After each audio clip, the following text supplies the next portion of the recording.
Brampton Plantation right now, we're doing a project, data recovery action, in reference to the Brampton Road Connector Project, which Georgia Department of Transportation is the applicant for. Some people might be surprised to know that GDOT has a cultural resource section with professional archaeologists and historians. Our main goal is to try to find a balance between protecting these resources that we value so much and also helping the roadway projects to go through the state. For each project, we have to identify significant cultural resources, both historic and archaeological. And those are resources that we consider to be eligible for listing on the National Register of Historic Places or those that are already listed. We do all of this work in conjunction with multiple groups. The lead federal agency, which for Brampton is the U.S. Army Corps of Engineers. As a federal agency, the Army Corps of Engineers is tasked with fulfilling what's called Section 106 of the National Historic Preservation Act. National Historic Preservation Act tasks the lead federal agency, the Army Corps of Engineers, with considering their impacts to historic properties. So we went through the identification effort to identify whether or not historic properties were present here. We found the historic properties were present. We were tasked with evaluating their significance. We found them to be highly significant, and we had to apply what's called the criteria of adverse effects to the sites. And we found that our action, this Brampton Connector Project, would lead to an adverse effect. So to mitigate for those adverse effects, we've developed a set of stipulations with the Army Corps of Engineers, our applicants, Georgia Department of Transportation, our state interests, State Historic Preservation Office. We've also been working with some local community partners as well, in addition to the Gullah Geechee Heritage Commission. So all those minds kind of came to the table and thought through what would be adequate means to resolve adverse effects to these historic resources. In order to identify those significant resources, we have to do a survey of the project area, which entails field work, and then we do a report of findings to document whether we found resources and whether those resources were significant. And this work is done sometimes by staff like myself at GDOT and other times by our counterparts, the consultant counterparts that we work with, as was the case for Brampton.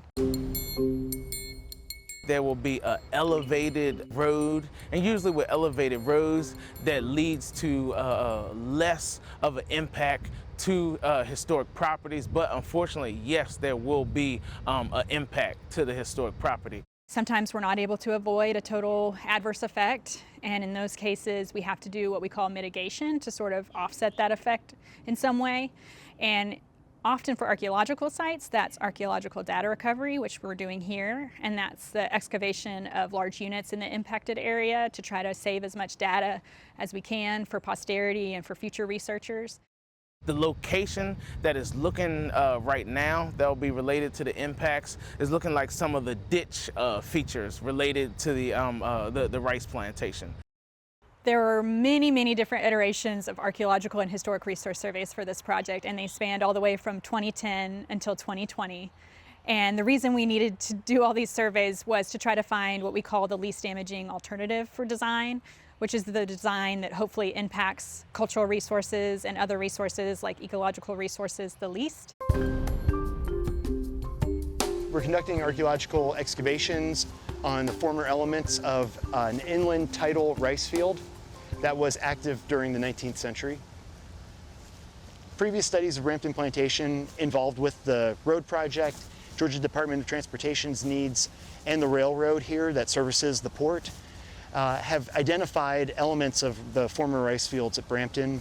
And so our current data recovery investigations are targeting the leftover remnants of the rice agriculture.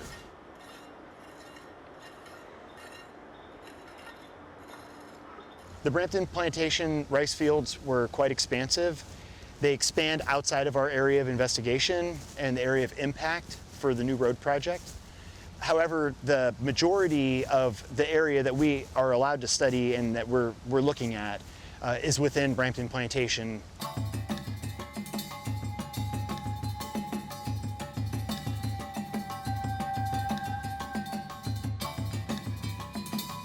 The plantation was begun by Jonathan Bryan, a Revolutionary War hero, in 1765. Bryan was already a very established planter in South Carolina, having numerous self-sufficient plantations all up and down the Savannah River, and he came to Brampton to retire. He had modest holdings, around 400 acres, centered here on the bluff, overlooking the Dundee Canal.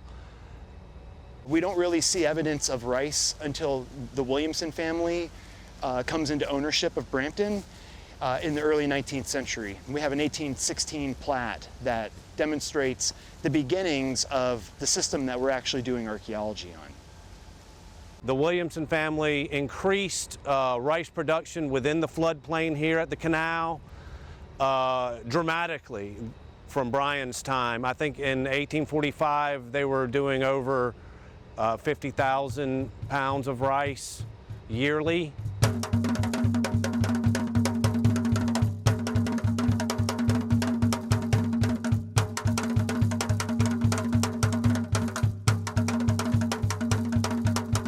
This is an opportunity where the scientists, i.e. the archaeologists and historians, can work in the same space as a lot of our community interests, specifically a lot of the tradition keepers relating to Gullah Geechee culture, African American culture. You know, how do we ensure that those tradition keepers are provided a seat at the table sitting directly across from the archaeologists? And the archaeologists providing information, the tradition keepers, the descendant communities providing information, so we can get a more holistic understanding of who the individuals were that called Brampton Plantation home. Individuals that spent time at Brampton Plantation will go on to lead ministries all throughout the world. So it made sense to get community buy-in for action such as this. Brampton is a site that is international in focus. The story begins here in Chatham County, but it then reaches around the entire world, going to Canada with David George, going to Jamaica, going to the Bahamas with Father George Loud. But then the powerful one that remains right here in the United States, keeping it all together, Father Andrew Bryan. Father Bryan began to realize that we can no longer be tied to Brampton, that we need to move into the outskirts of the city of Savannah. And so he moves to a place called Yamacraw, where they begin to acquire property in Yamacraw, from Mill Street to later on what we know as Bryan Street, and purchasing the property that will be right there in Yamacraw in the 1790s. For $150, that's what will occur in Yamacraw, the site that is now historic First Bryan Baptist Church. And what then later on happened? Later on we see the third pastor, which is his nephew, Father Andrew Cox Marshall, who will now manage the church site right there in Yamacraw, but then they begin to expand to the site where we are right now, 1832. So Father Bryan is essential to us with regards to telling the story of African people, with regards to spirituality, and also leadership. Because when we look at Father Andrew Bryan, he's one of the first black leaders in all of North America. Not just Savannah, not just in Georgia, not in this new nation known as the United States, but in all of North America.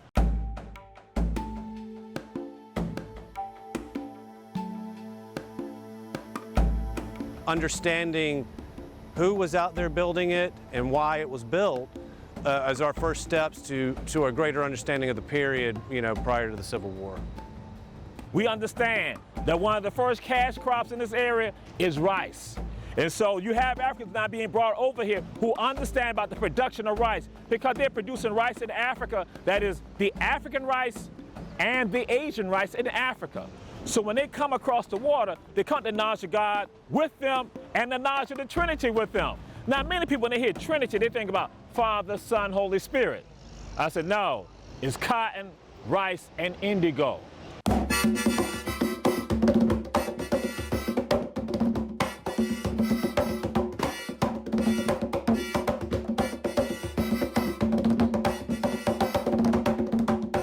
Individuals were being taken from the coast of West Africa. They were being taken for specific reasons. Those specific reasons we're actually looking at them. We're actually able to see them through the archaeology. You know, these individuals were coming with a high intellect into rice production and what that took, you know, and how to manipulate the land for that specific thing.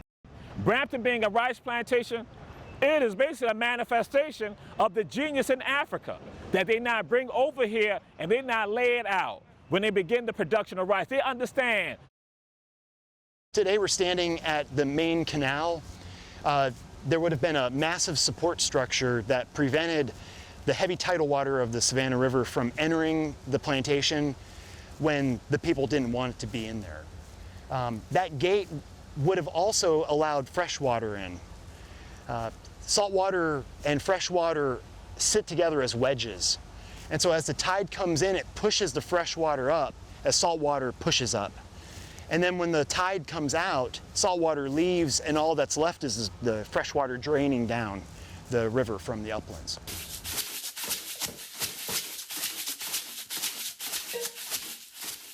Even though the historic context of the canal has changed due to the modern industry and manipulations of the 20th and 21st centuries, it still retains its original shape, and it carries on for several hundred feet through the middle of the rice fields. The water went through the canal and then filtered through a series of embankments and ditches and other canals in order to flood and drain the rice fields as needed. What we see are large embankments built of earth and clay. Some of them have ditches along their side, some have ditches on both sides, and some support larger canals.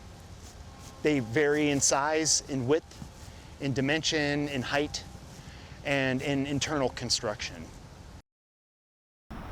So this embankment clearly demonstrates the level of technology and expertise the enslaved Africans applied to the construction of these features. This embankment also is a really great example of why these features last for up to 200 years or longer. There's a modeled clay and earthen top. There's a brown gray layer of clay that creates a cap, this rounded cap to the embankment. Below that is a really thick sticky wedge of a yellow-gray clay. This is what we would call the core of the embankment. The likelihood of this ever going away from natural forces like floods, rain, or other kinds of disruption are really slim to none.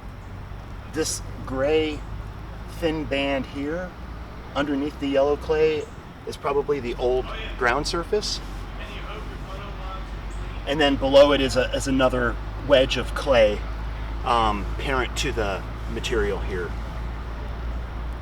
Clay would have been a repellent to water. So the more clay that's in an embankment, the less likely it is for water to push it aside, make it erode. And then this stuff on the top has some clay mixed in. So this represents the yearly rebuilding, repairing, and sort of refabrication of this feature to keep it at the same elevation and to continue to make sure that water isn't going to be coming in and either cresting the embankment or destroying it altogether. Because the Brampton features are still in the landscape, and because they still line up with a map from the 1890s, we strongly suspected that clay was used in the construction of them since they're in such great shape.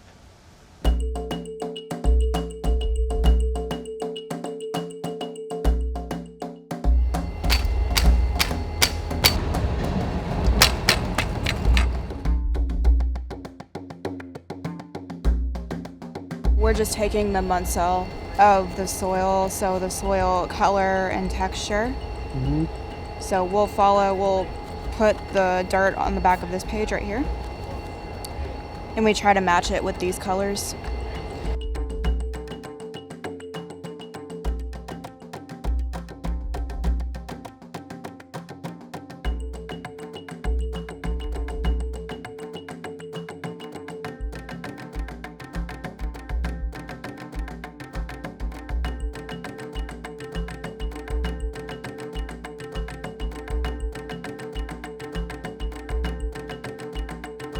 And so they understand what can be done to basically thwart water from coming in. Because again, we don't need salt water coming in, we need fresh water coming in. We need to be able to move the water. We need to also know how to make sure the tides are working with us. Genius. And so that's all a part of the production of rice here in coastal Georgia. In December 1864, what happened? The Big Shoot is here. In Gullah, which is the language of the people that's spoken here, Big Shoot means the Civil War. After the Battle of Monteith, just north of where we're standing now, the Federal Army continued its march to the sea to Savannah. The Confederates had completed their defenses of Savannah by fall of 1864 and were relatively ready for the onslaught, though there were only about 10,000 soldiers manning the entire city. So you begin to see embankments not being created by Confederates and basically by the labor of Africans to try to thwart the efforts of the Union forces coming through here and basically capturing what we know as this prize jewel called Savannah or Chatham County. Once the 20th Corps arrived here, they set up on this side of the Dundee Canal, facing Confederate forces across the way. The siege lasted a number of nights, resulting in the construction of lots of earthworks in the area, as well as the deposition of battle-related materials, which we identified during survey of the Brampton Road Connector project. Finding intact military remains in this area for this project was very significant and opens up many avenues of investigation for the future. One of the defensive elements the Confederates employed here was an overflowing of the rice fields. So they allowed more water to come into the main gate off the Savannah River than really ever before that's ever needed in order to make rice grow.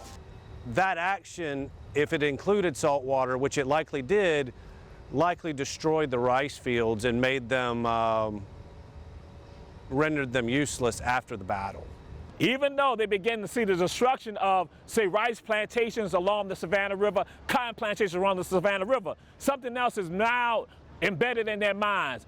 Liberty, and some of them going to say liberty.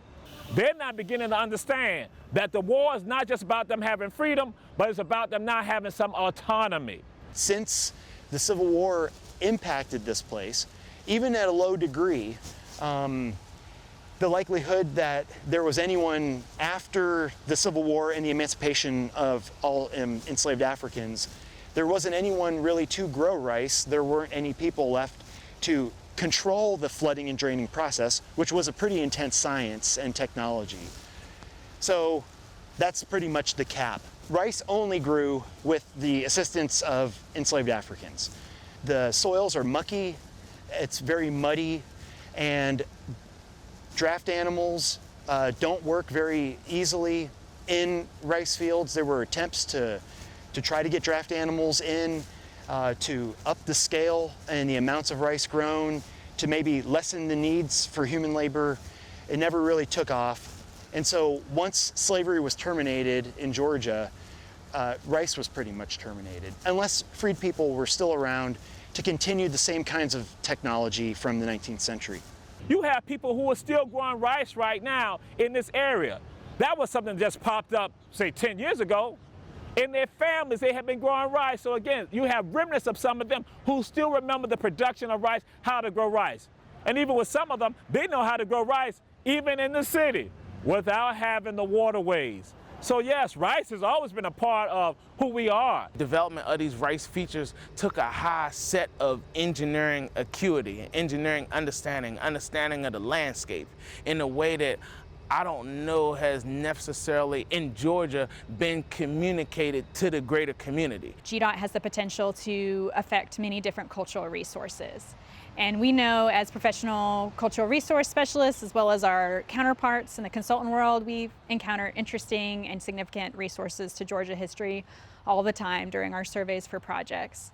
So we feel it's very important as cultural resource specialists to protect these resources when we can. And if we can't do that in full, to be able to produce meaningful mitigation that helps the community that's being impacted by the project. Archaeological excavations at Brampton Plantation's rice fields documented a complex rice landscape that employed both tidal and inland swamp rice agriculture features. These rice fields demonstrated a high degree of engineering knowledge and skill. Soil samples from the field revealed that in addition to growing rice, the embankment supported medicinal plants as well as food plants including grapes. This suggests that the African American workers grew these plants as supplements to their diets. Notably, an area referred to as the Light Swamp on historic maps was shown to have grown both rice and wheat. The use of a location to grow more than one crop was an agricultural practice in West Africa. This suggests that the Light Swamp may have been cultivated by Brampton's workforce for their own production and use. The results of this work were documented in a detailed report that will aid in the understanding of rice agriculture in Georgia and the role of West Africans in the production of this crop and these landscapes.